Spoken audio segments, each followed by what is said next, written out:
Chers frères et sœurs en Christ, bienvenue dans la parole de Dieu. Que le Saint-Esprit de Dieu nous assiste pendant ce moment que nous écoutons sa parole. Amen. Je voudrais vous proposer la parole de Dieu qui se trouve dans le livre d'Esther chapitre 8, versets 9 à 17. Et moi, je vais lire à partir du verset 15. Il est écrit, Mardochée sortit de chez le roi, avec un vêtement royal bleu et blanc, une grande couronne d'or, un manteau de byssus et de pourpre. La ville de Suse poussait des cris et se réjouissait. Il y avait pour les Juifs que bonheur et joie, allégresse et gloire. Dans chaque province, dans chaque ville, partout où arrivait l'ordre du roi et son édite, il y eut parmi les Juifs de la joie et de l'allégresse. Il y eut parmi les Juifs de la joie et de l'allégresse, des festins et des fêtes. Et beaucoup de gens d'entre le peuple du pays se firent juifs, car la crainte des Juifs les avait saisis. Que Dieu nous aide. Dans cette lecture que nous venons de faire, je voudrais vous communiquer cette pensée, retournement de situation. Que notre Dieu change ta situation. Je voudrais que vous compreniez que les rôles seront bientôt complètement inversés. Nous avons vu que au chapitre 7, le roi Assuérus était face à un profond dilemme, car l'édit qu'Aman avait publié ne pouvait pas être révoqué. C'était un principe inscrit dans les rois de Perse et de Mède, comme nous le voyons dans le chapitre 1, verset 19. Mais, mes amis, je trouve, s'il est roi, il est aussi souverain. Le roi Assuérus a pu contourner la difficulté, l'édit du roi d'Aman. Il a donné à Esther et à Mardochée la carte blanche pour publier un nouvel édit, pour supprimer le premier d'Aman, qui donnait droit aux nations, aux autres nations, de tuer tous les Juifs. Verset 8. Si pour qu'un homme soit sauvé, cela demande beaucoup de travail. Pour que toute la population soit sauvée, vous comprenez ce que devrait coûter Mardochée et Esther. Moi, je pense qu'ils ne dormaient plus. Mardochée prend les responsabilités en main. Il a vite écrit au nom du roi Assuérus, montrant que l'édit ne venait pas de lui, mais cet édit revêtu de l'autorité royale. Mes amis, se vanter, c'est un point faible. Mardochée n'a pas dit qu'il est roi, mais il a bien souligné que ses écrits, son édit, est couvert par l'autorité royale. La livraison express n'est pas d'aujourd'hui, parce que nous voyons que des courriers ont été envoyés par le chronopost de l'époque, très vite, comme nous le voyons dans le verset 10. Frères et sœurs, n'agissons pas pour nous-mêmes, mais agissons de la part de notre Dieu. Et je vous le dis, il est très urgent de le faire. Ce nouvel édit autorisait les Juifs, en quelque ville qu'ils soient, à se rassembler pour se défendre. Et pour se défendre, ils avaient la permission de détruire, de tuer de faire périr avec leurs petits-enfants et leurs femmes tous ceux de chaque peuple et de chaque province, tu prendrais les armes pour les attaquer. Le verset 11. Vraiment, à première vue, cela paraît quelque peu cruel et agressif. Mais en y regardant de près, cela est non. Parce que l'édit avait pour but de se rassembler pour se défendre. Les derniers mots du verset 11, de livrer leurs biens au pillage. Ces mots viennent de l'édit original d'Aman à l'encontre des Juifs dans le chapitre 3, verset 13. Mon frère, ma sœur, le fouet que tu as préparé pour fouetter ton frère, avant que Dieu le jette, il l'utilisera sur toi pour que tu sentes combien ce fouet fait mal. Les Juifs furent autorisés à riposter selon les plans qu'Aman avait élaborés contre eux. Leur seul objectif était de repousser leurs assaillants au moment où ils les attaquaient. Les Juifs n'ont pas reçu l'ordre d'attaquer leurs ennemis, mais attention de se défendre. Frères et sœurs en Christ, un chrétien n'est pas quelqu'un qui a perdu ses droits de défendre ses vraies valeurs. Un seul jour était fixé où ces choses interviendraient, le jour qu'Aman avait précisément choisi pour détruire les Juifs. Le 13e jour du 12e mois, le mois d'Adar, comme vous le verrez dans le chapitre 3, verset 7, ou bien le chapitre 8, verset 12. Le tirage au sort de ce mois d'Adar, comme le mois d'exécuter ce mauvais plan, ce mois a rendu très joyeux à Aman. Il se disait en lui-même, comme Moïse est mort au mois d'Adar, c'est le mois très pénible pour les Juifs. Maintenant, ils sont distraits, ils sont dans les douleurs. Mais il avait oublié que Moïse était né aussi dans le mois d'Adar. Encore, ce qu'il avait oublié, c'est que c'était au même mois d'Adar que Dieu sauva les Juifs de l'esclavage de Pharaon. Le droit de se rassembler était important pour la réussite de la contre-offensive visant à déjouer le complot préparé contre eux. Mes amis, si les forces démoniaques s'unissent pour t'attaquer, toi aussi avec les siens, vous devez vous rassembler pour déjouer leurs attaques. Que Dieu vous donne la force. Si les Juifs n'avaient pas eu la permission de se rassembler avant le jour prévu pour le massacre, que pensez-vous?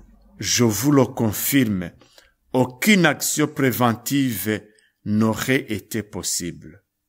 Église de Dieu, nous sommes appelés à prier avant que les mauvais jours nous tombent encore dessus. Le nouvel édit était un décret de sauvetage et les courriers filèrent à vive allure afin que tous, face au danger, sachent comment en échapper. Mes amis, quand il faut sauver, on le fait très vite. Vous comprenez bien le travail des ambulanciers, le travail des pompiers.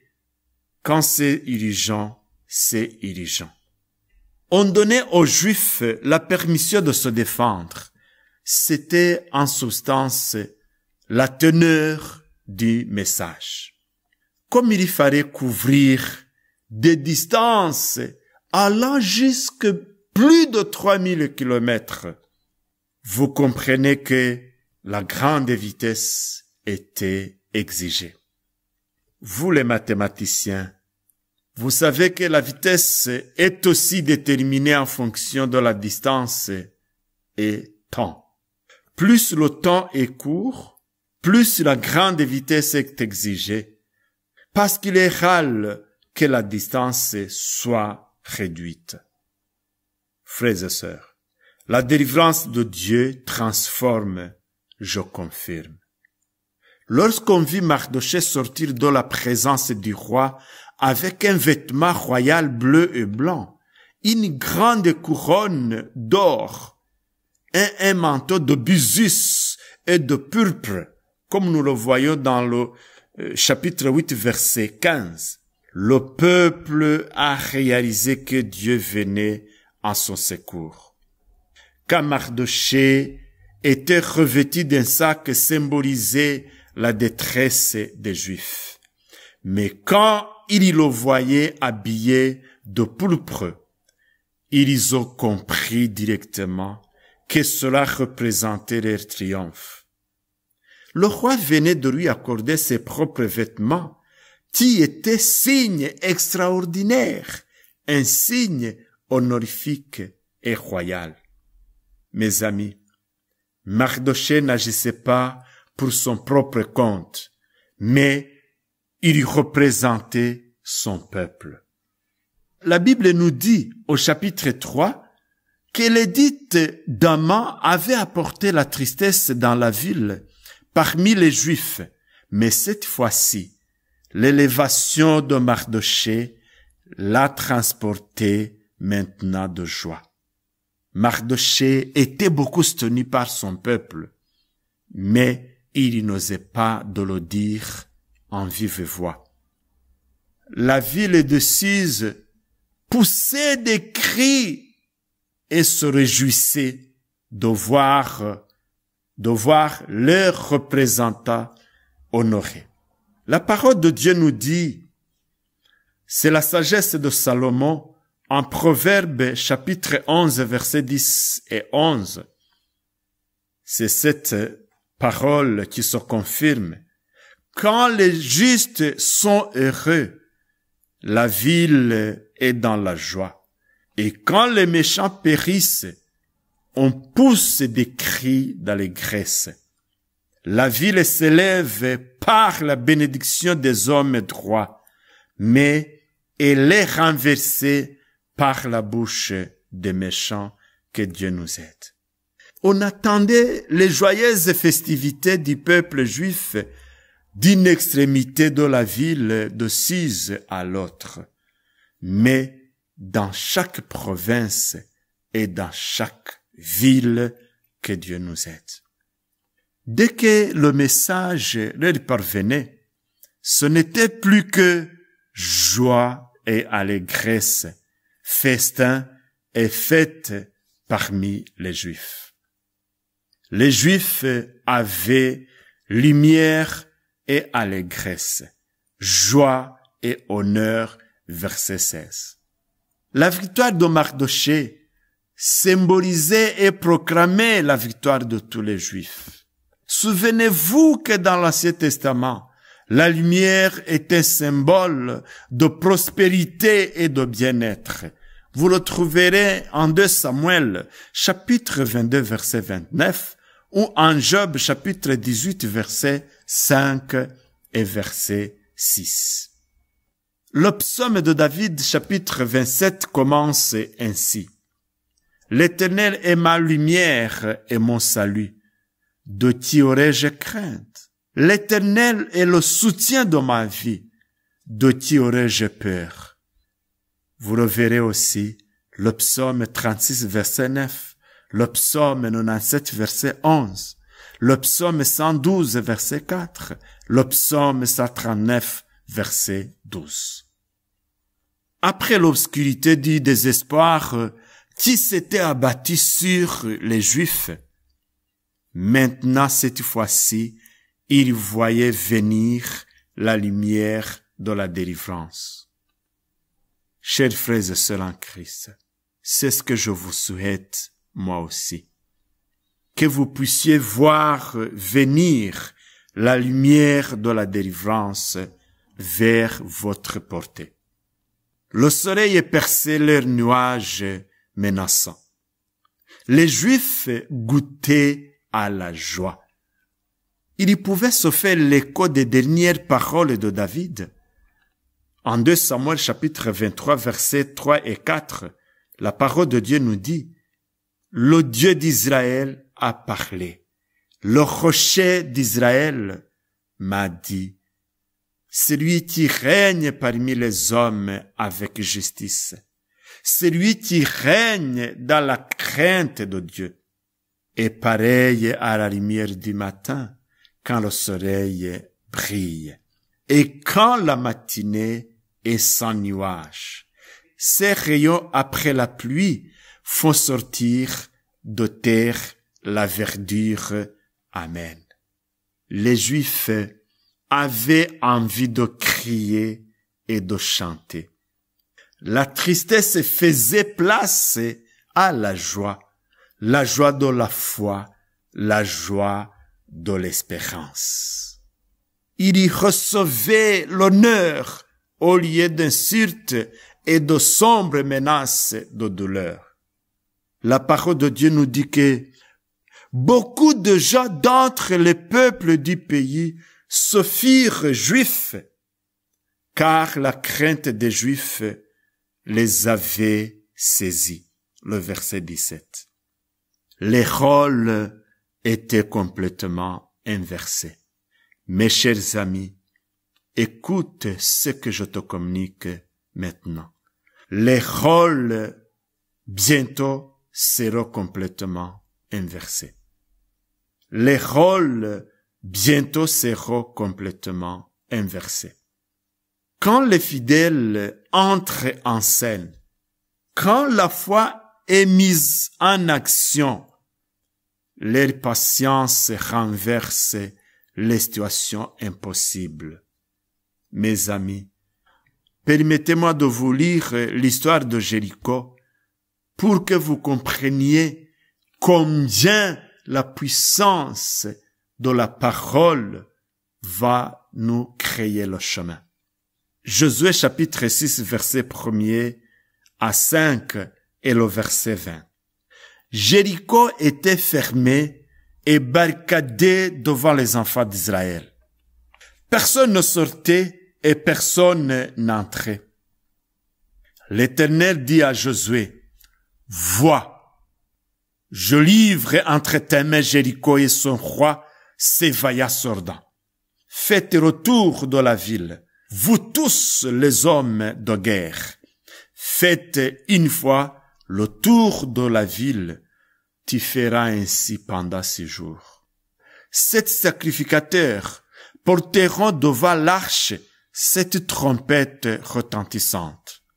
Le 7e jour, vous ferez 7 fois le tour de la ville, et les sacrificateurs sonneront des trompettes. Quand ils sonneront de la corne retentissante, quand vous entendrez le son de la trompette, tout le peuple poussera de grands cris. Alors, la muraille de la ville s'écroulera et le peuple montera, chacun devant soi. Le peuple poussant des cris et les sacrificateurs sonnèrent des trompettes. Lorsque le peuple entendit le son de la trompette, il y poussant de grands cris et la muraille s'écroula. Le peuple monta dans la ville, chacun devant soi. Ils s'emparèrent de la ville. Que Dieu nous aide.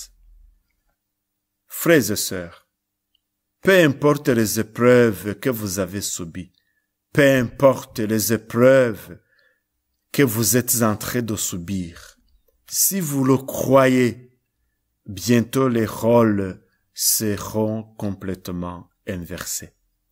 Les murailles de Jéricho sont aussi tombées. En fait de compte, les choses avec lesquelles vous vous êtes battus vont être utilisées par Dieu comme des outils pour vous donner la joie de lui faire confiance. La vérité est que ce qui nous disqualifie aux yeux du monde, c'est exactement ce que Dieu cherche pour nous utiliser dans son équipe comme ses serviteurs. J'aimerais encore te rappeler ceci. Le combat entre l'omniprésence de Dieu et l'esprit amanique tend vers sa fin dans nos vies. Le combat entre l'omniprésence de Dieu et l'esprit amanique tend vers sa fin dans nos vies. Que Dieu nous aide. Frères et sœurs, bien-aimés de Dieu, Église de Dieu, soyez richement bénis et que la paix de Dieu qui surpasse toute intelligence garde nos cœurs et nos pensées en Jésus-Christ. Amen.